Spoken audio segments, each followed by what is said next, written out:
No niin, tällainen tämä nyt sitten olisi. Ihanaa korkeat huoneet. Melkein 6 metriä huonekorkeus. On tilaa hengittää. Paljon tässä olikaan neliöitä? 114, mutta käytännössä tulee 30 lisää, kun täällä on parvi. Siis just tän kokosta me ollaan etitty. Ei vitsi. Siis onko tässä muuten putket tehty? On tehty vuosi sitten. Ja samalla tehtiin keittiöremontti, tulkaapa katsomaan. Täällä on paljon tilaa ja kaikki pinnat ovat jalopuuta, todella laadukasta. Ai niin, ja keittiöremontin yhteydessä tosiaan integroitiin Hans Välimäki suoraan siihen leikkuulaudan viereen. Kun meillä on nykyisessä asunnossa meillä on Jyrki Sukula, mutta se on kyllä vähän jo kulahtanut. Niin, no ei ne kestä käyttöä loputtele. Nykyään tehdään niin huonoa laatua. Siis noi 70-luvun julkiskokithan kesti paljon enemmän kulutusta. Voi kuulkaa, jos nykyään löytää asunnon, missä on Jaakko Kolmonen, niin siitä saa kyllä pulittaa melkein 1 000 000. Sitten voitaisinkin siirtyä olohuoneen puolelle. Tässä on nykyisillä asukkailla ollut seurusteluryhmä. Tosi kivat sävyt. Joo, no totta kai jokainen saa äänestää ihan mitä haluaa. Kyllä kuuluu ja oikeastaan pitääkin ottaa. Ahaa. No mikä siinä? Osaaks he olla siis hiljaa? No niillä on kyllä aika paljon sanottavaa, mutta ne saa kätevästi hiljaiseksi täältä katkaisijasta. Tosi kiva ratkaisu kyllä tää Sysse ja Vilkkomaa. Mä luinkin itse asiassa Avotakasta, että nämä on nykyään niinku se juttu olohuoneessa. Että ne on vähän niinku uusi musta. No joo, oikeastaan aika naurettavaakin ajatella, että vielä pari vuotta sitten... Tuohon on jäänyt jotain. Vielä pari vuotta sitten niin ihmiset hankki raheja ja nojatuoleja ja Beni ja Maijan tilalle. Mitäs tää siis toimikaan? Se on tosi kätevä katkaisijasta vaan. Niin, että se on niinku silleen tavallinen. Se herätti tietysti pahaa verta, koska kun on sovittu Ehkä me nyt tietyt jutut, laitetaan niin sen mukaan sitten toimitaan. Onko tää siis ihan oikeet Zyskowicz? Tää on oikea. Mä tiedän, että se näyttää jäljennökseltä, monet luulee, mutta se on ihan aito. Joo. Onko tässä muuten miten paljon kaappitilaa? Niin vaimo sitä, että mihin kaikkeen leningit mahtuu. Aivan naisena tiedän. Ja sitähän täällä on. Niin siellä on tietysti Toni Nieminen kaapissa. Joo. Siellä istuu Toni Nieminen ja hän on erittäin rauhallinen ja kaiken lisäksi hän on oikein pienikokoinen, niin leningit mahtuu hyvin tähän viereen, että joskus hän saattaa tehdä telemarkit tuohon parketille, mutta... Joo, no mutta ne pyyhkii siitä helposti pois. Aivan. Ja hänhän on erittäin hyvä käytöksinen mäkihyppäjien joukossa. Että ei ole mikään Harri Olli. No, ei tämän tason asunnoissa mitään Harri Olli-ratkaisuja olekaan.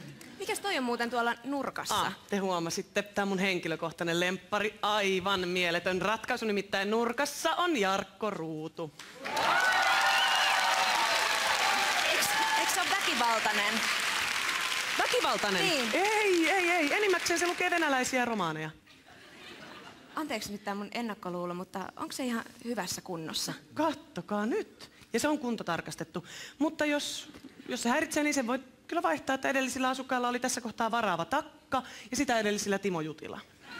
Se Timo Jutila olisi ihana. Se kävisi niin hyvin meidän huonekalujen kanssa. Niin kuin me ollaan paljon mietitty, että onko se sitten säkkituoli vai Jutila.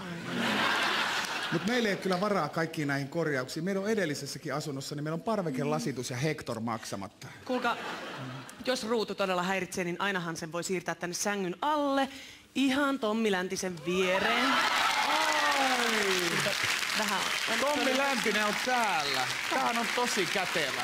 Me luultiin, että Läntinen on jo purettu. Niin kuin nykyään kaikki perinteinen puretaan. Siitäkin Stora Enson pääkonttorin tilalta. Siitähän raivattiin se hieno vanha talo. Mä luulin, että Läntinen purettiin siinä samalla. Läntinenhän meinattiin purkaa, mutta luonnonsuojelijat sai sen sitten pelastettua tänne. Se on nykyään rauhoitettu. Ai jaa, miksi? Sen uloste on niin harvinaista. No joo, tosi kiva. Sillä on kauniit hiukset. Onko tässä muuten oma pihaa? On. Ja kuulkaa, katsokaa tätä. Pihalla soittaa Jonne Aaron tauotta.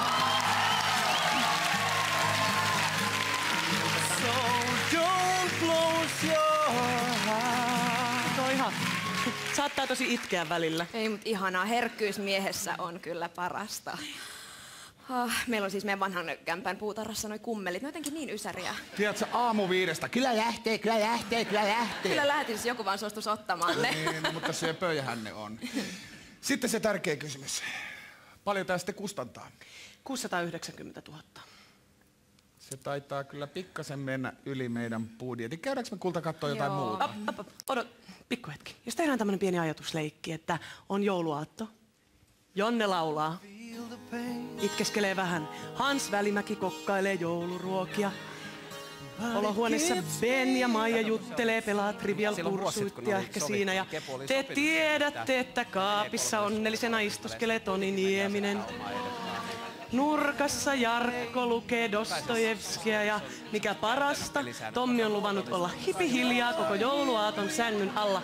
Saanen veikata, että tällaista tunnelmaa ei teidän nykyisessä asunnossa ole. No ei varmaan. Meillä on vaan siinä meidän asunnossa, siinä on vaan sauna ja se pikkainen parveke. Ai sauna? No tässäkin asunnossa on kyllä sauna, mutta en siitä viitsinyt mainita, kun se on purkuuhan alla. Ai jaa, miksi? No siellä soittaa AC/DC, se on tämmönen vanha klassikkosauna. Siis onko tässä AC/DC-sauna? Kyllä. Uskomatonta, mä oon aina toivonut sellaista sähkösaunaa. Matti, otetaan tää. Me otetaan tää. Me otetaan tää. Mekin saman tien katsomaan, että siellä on AC/DC. Kiitos. Mä lähden pötköttelen Läntisen kanssa tonne. Hyvä. Moi moi. Otu tän.